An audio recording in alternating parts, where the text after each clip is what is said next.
everybody, where are we today? We're at the Vineland Historical and Antiquarian Society in Vineland, New Jersey, where there's a tremendous amount of history inside. So let's go inside and check it out, shall we? And happy Halloween.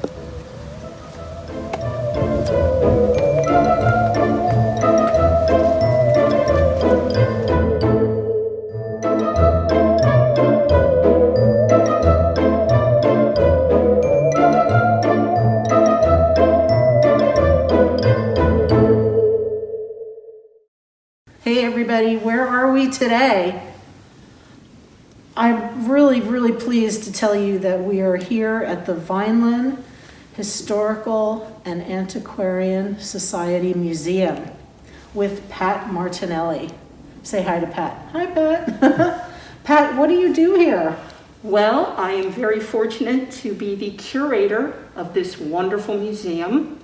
And I've been here for 10 years now looking after the collections, and every day that I come here is just the best day of my life.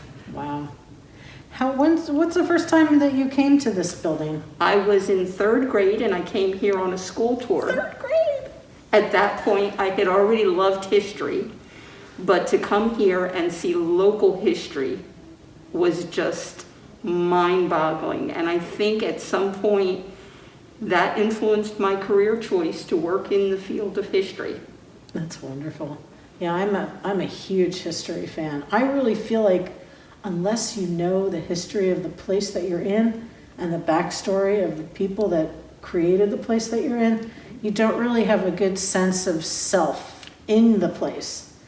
And also, it's always good to know any kind of history so that either A, you can learn from it, or B, you don't have to repeat it. Well, unfortunately, I think a lot of people tend to stereotype South Jersey as being just this rural area, with Vineland and Bridgeton and Millville being sort of the center towns for the region. But there was so much more to our history here than I think most people will ever realize. We were a major industrial region for centuries. We produced some fascinating personalities who had an impact not just on local history, but on national history. Like Mary Tillotson, who was a dress reformer. That meant she got us to wear pants in public, so that's a good thing. And it was because of her that women started to think twice about their rights and responsibilities. So that's wonderful. Can you tell us a little bit about the history of this beautiful building? I can. It was opened to the public in 1910, and it is the oldest purpose-built museum in the entire state of New Jersey. That's important. Purpose-built. That means it was built for no other reason than to house the collections. See, the Historical Society is the oldest local historical society in the state of New Jersey. And down here, that meant we were the only place that people could bring their records and objects to, and we would house them as a safe place for future generations. So for a lot of years, this was the only historical society in South Jersey. But what we've done, one of the first things we did when I first came here in 2011 was, now that other areas have their own historical societies, we started returning objects to those locations to give them back to the communities where they more appropriately belonged. That is incredibly important. Yes. Because if a thing is of a place, it's important for it to be in that place. Exactly. So that the folks can know why it's there, what it was for, and it can enrich their own lives by knowing the history of where they live. Exactly. How are you open right now? Yes, as a matter of fact, we are open by appointment Wednesdays, Thursdays, and Fridays. But then on Saturday afternoons at 1 o'clock, 2 o'clock, and 3 o'clock, we have public tours. Oh, that's great. And there's no charge. Donations are appreciated, but we are open. And tours usually last anywhere from 45 minutes to an hour and a half, depending upon the audience. So, who built the building? Oh, the building was actually designed by a Philadelphia architect named George Savage, who was very well known for his work throughout the entire Delaware Valley. He built a lot of public buildings and churches, and it was constructed by a local contractor named James Pasquale. And he was the go-to guy for every significant building in Vineland. And this was just one of many that he built down here. Churches, schools, the Historical Society building. We had outgrown our home then, which was a little tiny space that just couldn't accommodate all the objects and records that we had received from all over the place. So they took up a subscription throughout the community. People gave 50 cents, $5, whatever they could afford in order to pay for the construction of this building, which is even then has been added on to 3 times. Really? Yeah. So this gentleman, Mr. Pasquale, was he a Mason? He was one of those multi-talented Renaissance men who turned his hands to just about all aspects of the business. He actually owned a company that produced what was a brick facade. It was a very thin brick that could be applied to the outside of other buildings. Gotcha. And he did construction, he did stonework, he did woodwork, you name it, he did it. And you can see that even over 100 years later, this building is really in beautiful condition. It's sturdy, it's wonderful, Yes. and the atmosphere is just Thank you. incredible. As soon as I hit the front door, I was like, I am not leaving. Pat, you don't mind if I just squirrel myself in the corner over I'll there? put you to work. That's Thank you. I will work, and not necessarily just for food. So, yeah, this place is just wonderful. I could see why you're attracted to it, and if you know, if you're, I hope to be as big a history buff and knowledgeable person as you someday. So, I'd love to come here and spend more time and really get into it. So, is there anything else that you would like to say about the building, important things about the building that you would like folks to know, or, anything about the collection? Well, we've done our best to redesign our exhibits so they better reflect Vineland's cultural diversity. I felt that was something very important for our community because we have so many different people living in Vineland, and we wanted to better show their contributions to the growth and development of the town. Gotcha. So those exhibits are a work in progress, but then the place itself is always going to be a work in progress because we're always adding new knowledge to the existing body of knowledge about our town and about South Jersey as a whole. And we love to share that with folks just to let them better understand what life was like here. Absolutely. Do you have permanent exhibits as well as Yes, we do. interchange? You know what I'm trying to say when you change it out. Interchangeable. Yes, we do. Most of our exhibits are permanent exhibits. I have one at the front of the room over here, which is a space that we use to change out from serious to fun every other year. Like this year, we're doing postcards. Wow. And a lot of people have really enjoyed that because it shows such a diversity and the role that postcards played, being almost like the instant messaging of the day back in the 19th century. And even the permanent exhibits, however, they wind up getting added to And incorporated into. redesigned and incorporated into the message that we're trying to share as new information becomes available. Oh, that's See, that's wonderful. one of the mistakes people usually make about history. They tend to think of it as being static. In a box. Yes. That's it. Yes. And it's not, it's a living, breathing entity that, needs to be updated and upgraded as much as possible. Right. And with every new information that comes along, just Yes. kind of weave it into there, and Yes. it makes it that much richer. Exactly. And it is alive. I mean, Yes. just because it happened a minute ago or 10 years ago Yes. or 100 years ago doesn't mean that it doesn't have, truly Yes. significant meaning for One all of us. one of the things we always try to impart to our younger visitors, especially, is how empty would your life be if you didn't have the stories of your mom and dad or other adults in your life who shared what their lives were like when they were younger and what it was like for them growing up. That's right. Yeah. And how often have we enjoyed sitting on a grandparent's knee and listening to them tell us how it was back in the day? Exactly. It's just that link, that continuum that goes, from one generation to another. Right. It's very important for us to know that, no matter how old or young that we are. Exactly. So where are we in the museum? Right now, we're in the foyer where everyone comes in and signs our guest book for us.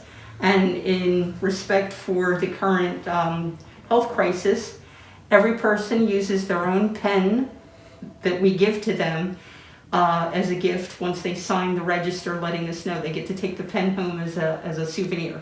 The floors are beautiful. That piece is beautiful. Thank you. But we'd like to start our visitors out Yes. with this case, because as you can see by this handwritten, misspelled sign, that This tells is the actual beginning of the Vineland Historical and Antiquarian Society, founded in 1864. and that relates to the small case at the bottom there, because when they first started collecting objects, they didn't have a home, so they decided to just carry the case from member's house to member's house so that they could share any new finds with people who were interested in joining the Historical Society.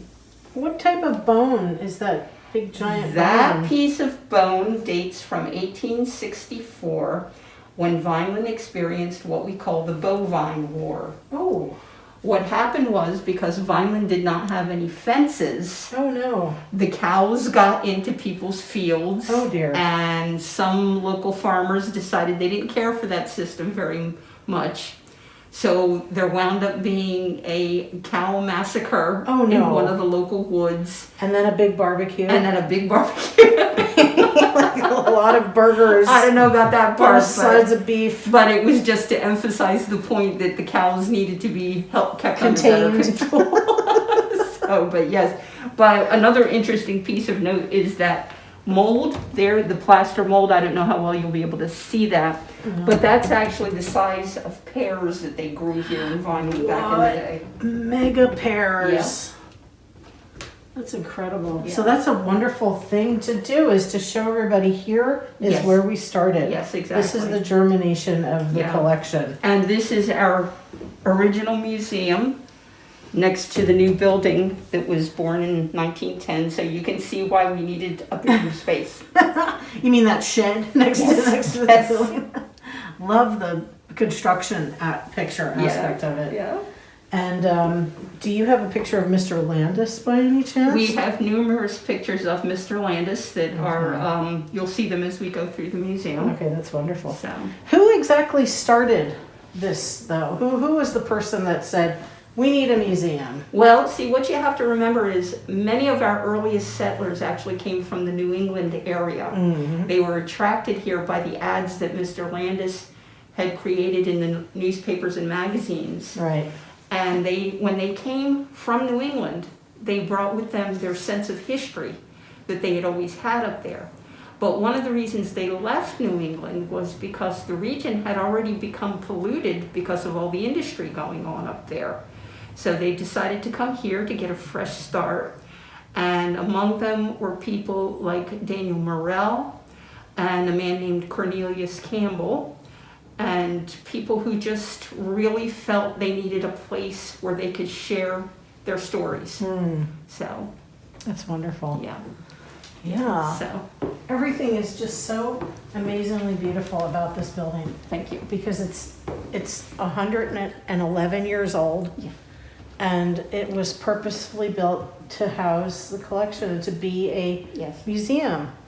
So it just blows me away, because I haven't been in many buildings, museum buildings, especially small, on a smaller scale, that were actually meant to be a museum. It's usually an old house or Right. another building that was co-opted into, in order to do that. So this Right. is really, really extraordinary. Yeah, unfortunately, the building is showing its age in different ways, and we're hoping before 2021 is out that we will get a grant in order to do proper restoration work and get this on the New Jersey and National Registers of Historic Places. Which Yes. it should be. It should Yes. definitely be. Yes. So I wish you all the, luck and good Thank fortune with that, and I hope that moves forward. Thank you. So where would you like to take us next? We're going to start in this corner over here All right. with what we call Vineland's prehistory.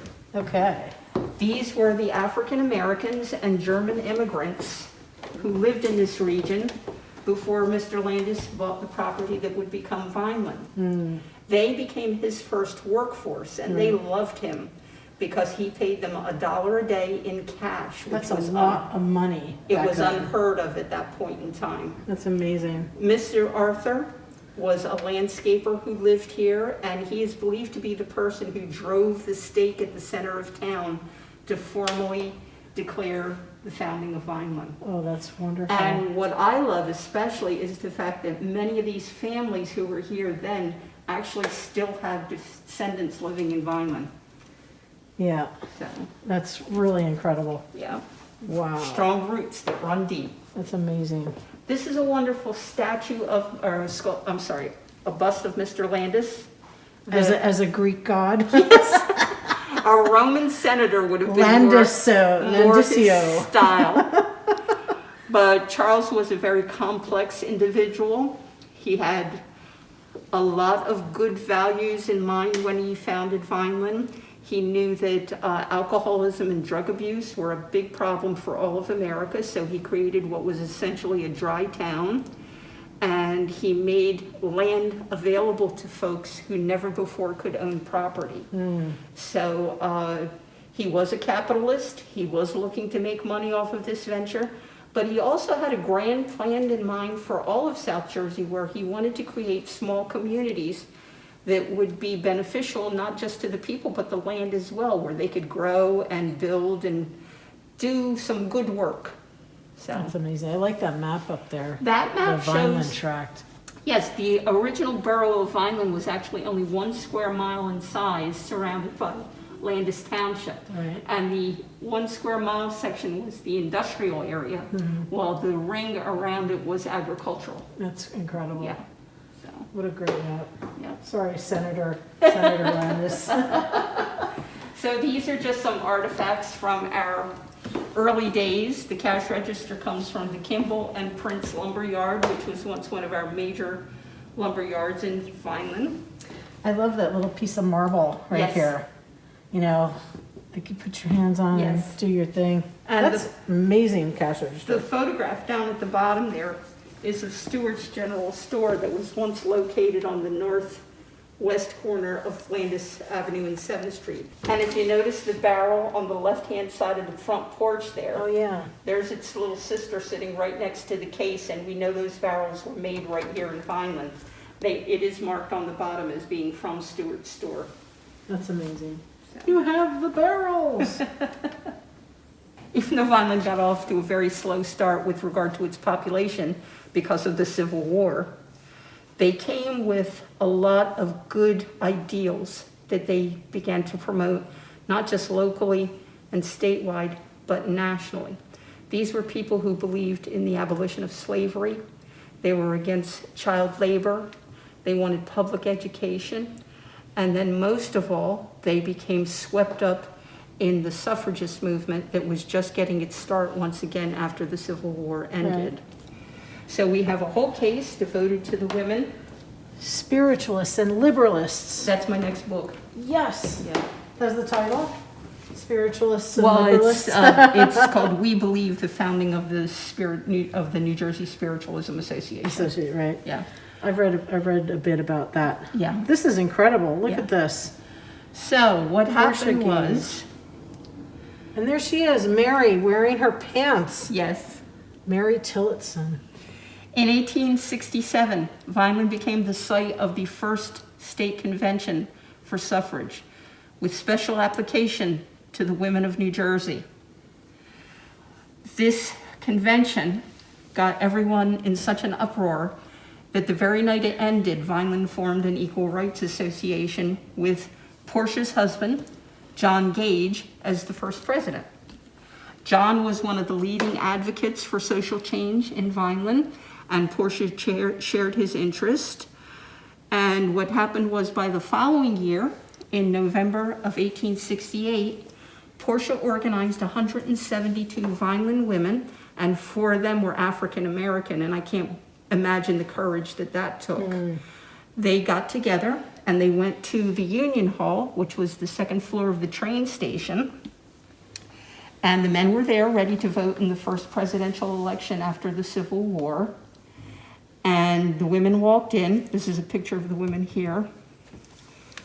They walked in and they said, well, we're here to vote. And the men said, well. I could see them on the line. Yeah. Kind of towards the back. Uh-huh. Yeah.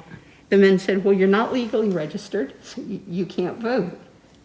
But the women said, we're here to vote. So the men, being for the most part of a liberal mindset, they went ahead and they helped the women set up their table and get their ballots all together. And they took out their little box that they used for the ballots. It's actually made out of balsa wood, which they used for cranberry pints in those days, and covered with green cloth. And that's where the women put their ballots. That's incredible. And this was, at that time, the largest demonstration of suffrage protests that America had ever seen. And it sent a shockwave across the nation. I bet it did. And women everywhere started to realize that there was strength in numbers.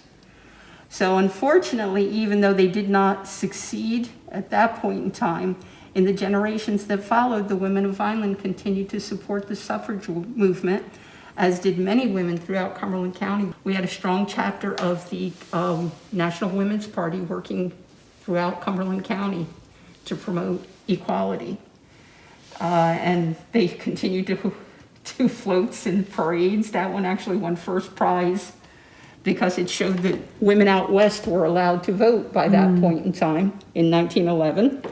And they wanted to know why women along the East Coast were not allowed to vote. So, Yeah, being that it's the 100th anniversary of the passing of the 19th Amendment, I've been doing a lot of research in history, and the Alice Paul Institute up in Paul's. up in Mount Laurel. Yeah, Yes. they have this traveling exhibit, a pop-up exhibit, and Yes. we're getting that Good. on November 19th through December 3rd. I'm actually going to go up there and physically pick it up. Fantastic. Bring it back, so maybe I'll let you know and you come on down and. Yes, they do wonderful work up there, and I have a lot of respect for the organization because they work with women and girls as far as learning self-sufficiency That's right. and confidence and Promotion and support Yes. and all that kind of Yes. stuff to Yes. give them some, encouragement to do their thing. As we were discussing earlier, when I changed this out and put this up on the wall, it was brought to my attention that not every woman actually was empowered to vote That's right. after the amendment was actually passed. So I wanted to have that information out there showing that prejudice was still rampant Absolutely. and women of different ethnic groups didn't always get to vote. So, Yeah, we know that in our lifetimes, people yes, died and struggled Yes. for the vote. Exactly. People of color, just were disenfranchised in Yes. many ways. So yes. it's important to keep that, everything didn't just become all hunky-dory. No. In No. 1920. No, My it did sister's not. birthday on 1920. The struggle continued on Yeah. for men and women. Yes, So. exactly so.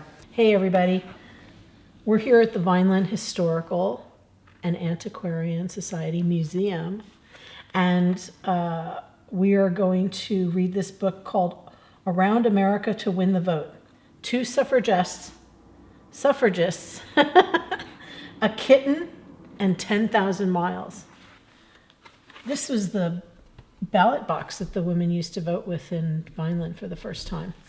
And it's really important because we're celebrating 100 years of the 19th Amendment, which gave women in this country the right to vote. And they fought long and hard for it for many decades and many generations. So thank you, ladies, so much for giving us the right to vote. And if you haven't already, please go vote because it's coming up. So, Around America to Win the Vote. On April 6th, 1916, a little yellow car set out from New York City. It carried tools, spare parts, a teeny tiny typewriter, an itsy bitsy sewing machine, one stout leather trunk bursting with useful things, two smiling women, and a wee black kitten with a yellow ribbon tied around its neck. The taller woman was Nell Richardson. The smaller one was Alice Burke. Together they planned to drive all the way around America. It was a great big country, but they had a great big cause. Votes for women, Alice told reporters. Votes for women, Nell agreed. They said the typewriter and the sewing machine were all part of their plan. If anyone said women didn't have the brains to vote, then Nell would dash a poem off right there and then to prove that they did. If they said anyone should cook, if anyone said they should cook and sew and leave running of the nation to the men, then Nell would whip up an apron while Alice gave a speech to prove that they could do both. And if the two of them could circle the United States 10,000 bumpy, muddy, unmapped miles, facing danger and adventure all alone, with just each other and a kitten, in their little yellow car, well, that would prove that women could do anything. So off they went. I think that was a good idea. That very day, they had their first adventure when a horse pulling a wagon down a narrow road refused to let them pass. Nell tied a Votes for Women yellow daffodil behind the horse's ear. Then the horse stepped aside and let the little yellow car go on its way. In Philadelphia, they stood up on their seats to speak to the great city crowd. Men and women cheered. But the next morning, dun dun dun, a blizzard. What? Nell and Alice drove through the howling wind and swirling snow to Baltimore. Well, back then that must have been a really long ride in the snow, probably going like 15 miles an hour. When they arrived in time to be the guests of honor at a very fancy party. The next day, when they stopped for gas, a crowd of men clustered around the little yellow car. Alice hopped up on the seat to give her speech, but no one listened, so she told them all about the car instead. Votes for women, the men said, and waved as Nell and Alice drove away. They were interested in the car. That's pretty funny. After a quick visit to D.C., they came upon the bumpiest and muddiest road yet. The little car went bump and squelch and finally got stuck. They huddled, wet and shivering, until the sun came up and two strong mules appeared to pull their car out of the mud. Oh, that was very nice of the person that had those mules. In Virginia, Nell and Alice passed a school and all the children ran to see the little yellow car. Hey, look at all those kids. Then they drove into North Carolina, passing fields of singing birds and butterflies and goldenrod. Look at the kitty cat on the hood of the car. And you see the birdies and the goldenrod? Beautiful. And nearly fell into a hole where the bridge used to be. Next came deep puddles, sticky clay, and thick, wet sand. Goodness gracious. Well, back when they were traveling, there was no major roads and highways like there are today. So they had to go on back roads, most of which were unpaved. So that must have been really hard. In South Carolina, a whole town turned out and treated them to an all-yellow lunch. Look at all the yellow food. Yellow cakes and yellow jellos and pears and lady fingers and yellow dresses. You know what the yellow signified, right? Votes for women. In Georgia, they joined a circus parade. Look at all that stuff going on there. Got elephants and people on bicycles and kids and doggies and people and horses and an organ, some guy playing an organ on that beautifully ornately carved red wagon, and a clown. That must have been a great day. They actually got to drive in a parade. Everywhere they met crowds, everywhere Nell and Alice told them, V for W. What did that stand for? Votes for Women. Outside Gulfport, Mississippi, the little yellow car finally found a mud puddle that it couldn't cross. So they sneaked the kitten onto the train. You see them up here? The kitten looking at that doggy like, oh no, oh, he's not coming for the ride. And they smuggled the kitten into a fine hotel in New Orleans. Then the little car arrived and they were on their way. Look how pretty those buildings are in New Orleans, probably in the French Quarter. Very nice. Boy, they went all over the place, didn't they? They dodged bullets in the Rio Grande. Pew, pew. They drove through the desert of New Mexico and got lost for days in Arizona, till finally they reached, you want to say it with me? Dun, dun, dun. California! Yay! Where they won a medal at the fair for driving all the way across America.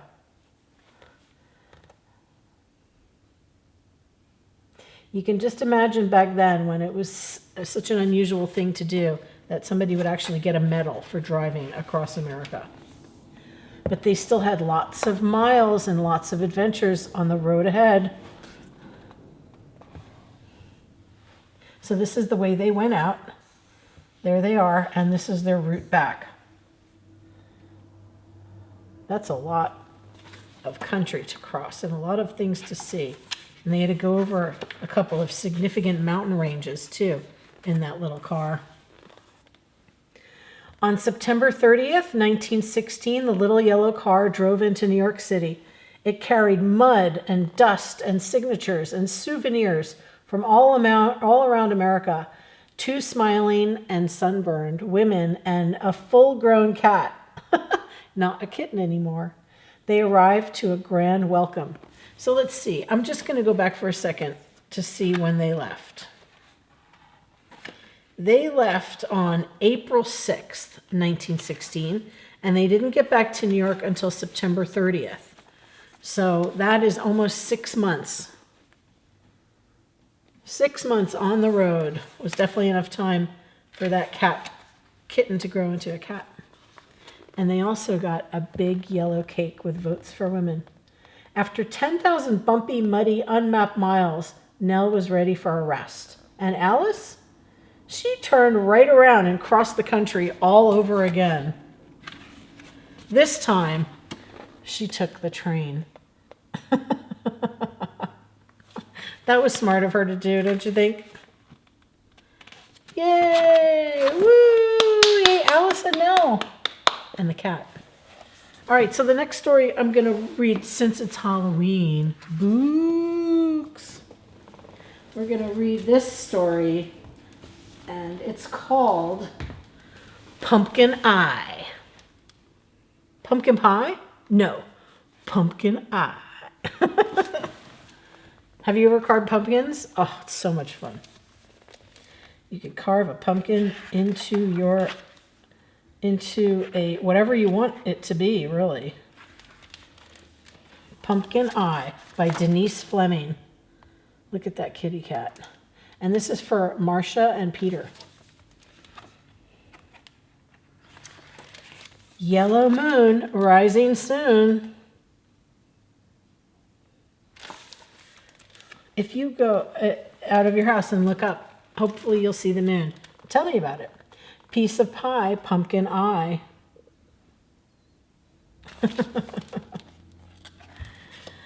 Candlesticks, burning wicks. Look at those cat eyes. They're so beautiful.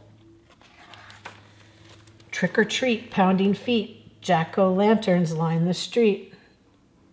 Gosh, I love Halloween. It's my favorite time of year, besides spring. But my goodness, I just love it. A lot of people in this area really go all out for Halloween decorations, so keep your eye out when you're driving around. Down the hill, spirits spill. And I hope you guys get a chance to go out trick-or-treating, and if you do, please be safe and be careful. And have fun. That's the most important thing. Purple scales, dragon tails, twisted horns, unicorns. Look at those costumes. Have you figured out what you're going to be for Halloween yet? I'm going to be a librarian. Trick or treat, pounding feet, eerie shadows fill the street. Ah! Hey, Fred. Swooping bats, hissing cats. You see those costumes? Those are cool. Tattered rags, toothless hags, pointed tails, blood red nails. Blah! Trick or treat, pounding feet, wretched witches roam the street. Hey, I know some witches that are not wretched. Votes for women. Clacking bones, muffled moans. Look, somebody dressed up as a mummy, somebody dressed up as a skeleton. And the doggie is holding their candy bag. Sorry, my fingers are not cooperating. Tigers growl and werewolves howl. Ooh.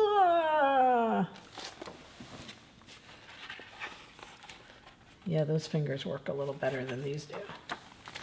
Toes curl, heads swirl, things bump and hearts thump.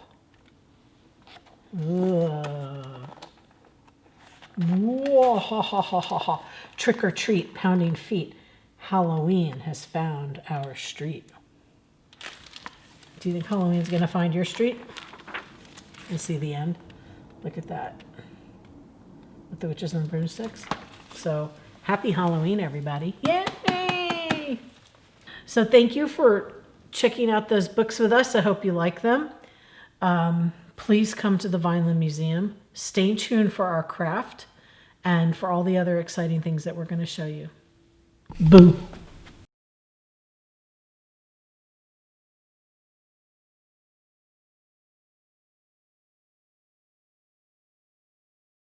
Hey everybody, what's happening? Happy Halloween! Woo! Or would that be boo-yah? Today we're going to make a really awesome craft, and all you need is some toilet paper. No, not the roll, but the actual toilet paper. And a tissue. God bless you. And a couple of pipe cleaners in Halloweeny colors. Woo! And a couple of pieces of yarn, also in Halloweeny colors. Ooh, because we're going to make one of these little ghosts. Aren't they cute? We're so cute. Oh, sorry, you scared me. Okay, all right. Okay, we're going to go sit over here and supervise. Make sure Miss Adaria does this correctly. So what you want to do to start with is you want to take some toilet paper. I don't know how much, really. Enough to stuff in the top of a tissue. So let's just start with this and see what that's like. That looks pretty good. So we just put it in the center. Make sure it's pretty even and gather it up on the bottom. So you have this cute little ghost head.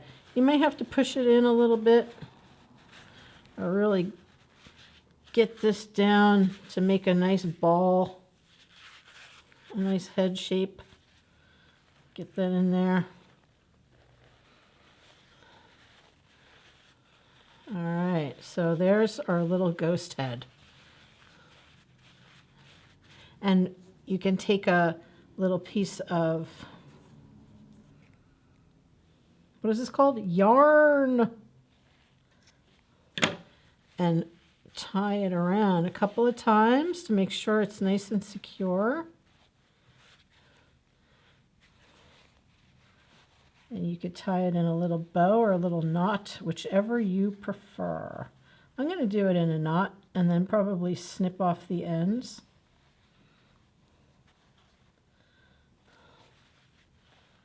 All right. How does that look to you? Pretty good. So how cute is that little ghost so far? Look at your little ghost. Oh. Now, you can give your little ghost some arms. So we're going to take maybe about that much. And you can wrap this around.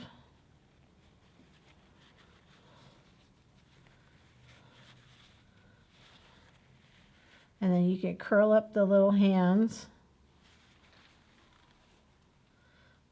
So your little ghost now has arms. And for a face, if you want, I think maybe this little ghost has some red eyes, because we want it to be a little scary. Little red-eyed ghost. Ooh. And how about some green around the red? Oh, very strange. And a little green mouth. Ooh. Just big enough to say, ooh. And there is your cute little ghost. See how quickly that went? Isn't that exciting? But we're going to make another exciting ghost. Look, you have a new friend. Oh, cool, cool. Then what we're going to do with this one is even more exciting, is we're going to tie-dye it. What? So what you do when you want to tie-dye something is, it could be a tissue, it could be a napkin, it could be a paper towel, or it could be a piece of cloth, whatever that you want to do. So you just take it like I did, and you just twist it, and twist, and keep twisting, and twist some more, and twist until it's just a giant twisty thing. Remember, I started in the middle. And you take your food coloring that I bought at a local box store, and you could dye it whatever you want. Just go to town. You just add some dye and soak it in there so that it gets in to a different part of the napkin or tissue. You can do whatever you want. You can make dots, you can make streaks.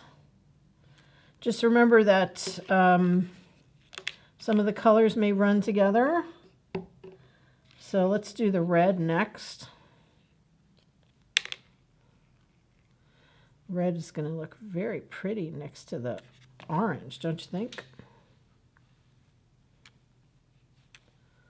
Ooh.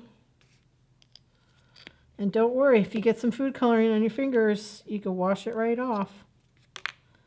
Here's some green.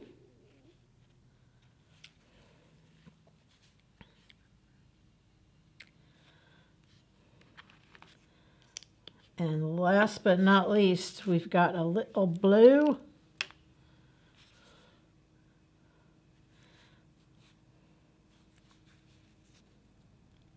Just any place you see white, you can add a little color. Or you can leave a lot of white if you want, if you just want a little bit of color. So those are your food dyes. I'll stick them over there. Look, there's a little bit of dye on the plate, but you can just do that. Now when you unwrap this, it's going to be like magic. Magic. Oh my goodness, look how beautiful. I'm going to give it a shake off of camera for a second. Oh, there we go. Look at that. Isn't that pretty? Now be careful, it is a tissue and it's liable to rip, so you might want to let it dry before you build your ghost. Just wanted to show you how that looks.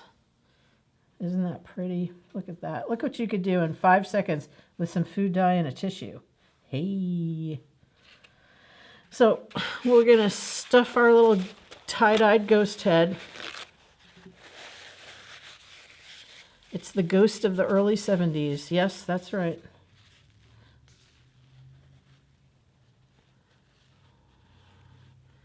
Okay, and again, you can use something colorful like this, but yeah, I think we'll use orange.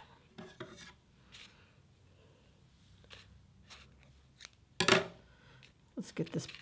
No, we'll leave the plate there so we don't tie-dye our little Halloween color backdrop.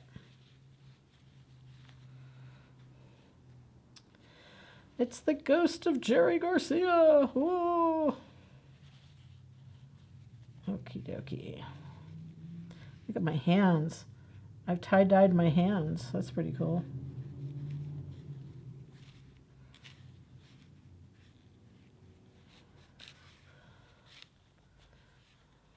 You like your little tie-dye ghost? I think it's great. I think our tie-dye ghost needs some arms. What do you think? I think that's a great idea.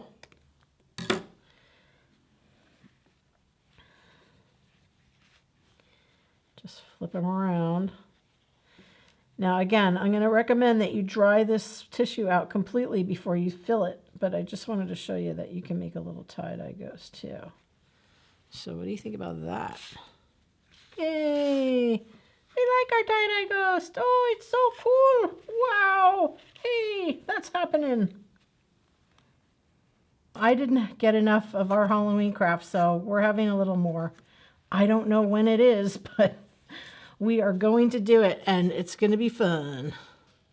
So the first thing I'm going to do is get some paint here. Look at that. Isn't that exciting? I used an acrylic paint, white, and I have a sponge. So we're going to put these aside for a second. And what we're going to do is we're going to make a ghost, but we're going to cut out some eyes and a mouth. Ooh. Ooh. Ooh. And I'm going to start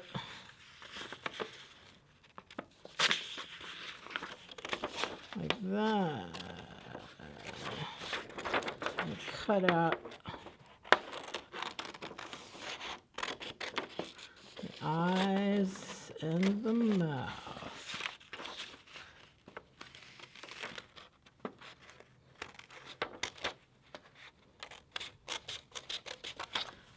And what are we going to do with the paint? What do you think? I don't know. It's very exciting.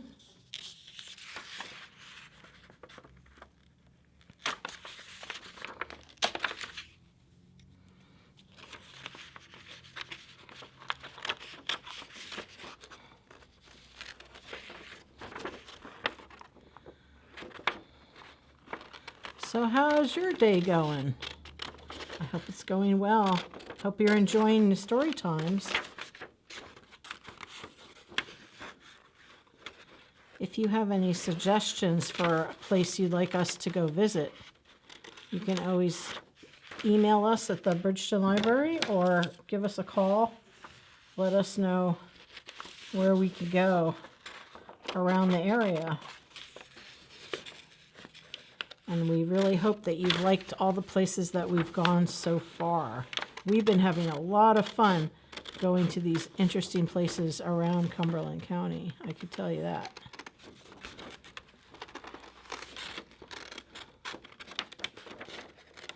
Okay, so I've cut them out. There it is, everybody. So what we're going to do is we're going to take the sponge and we're going to, you don't have to the whole sponge. You could just do some of the sponge. And you're going to make the shape of a ghost. Just like that. Take a little more paint.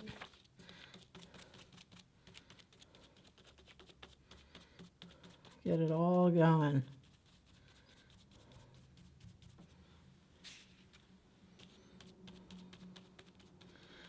You can have a little bit of color showing through, but you really want to make it so that it looks like a ghost. An apparition. Ooh, a specter. Ooh! And then you're going to want to let it dry. But since we are doing this in real time, you see that? Isn't that neat? So what I'm going to do is I'm going to lay this aside carefully, and I'm just going to do a little bit of glue stick around here so that this sticks. Maybe right in between the eyes.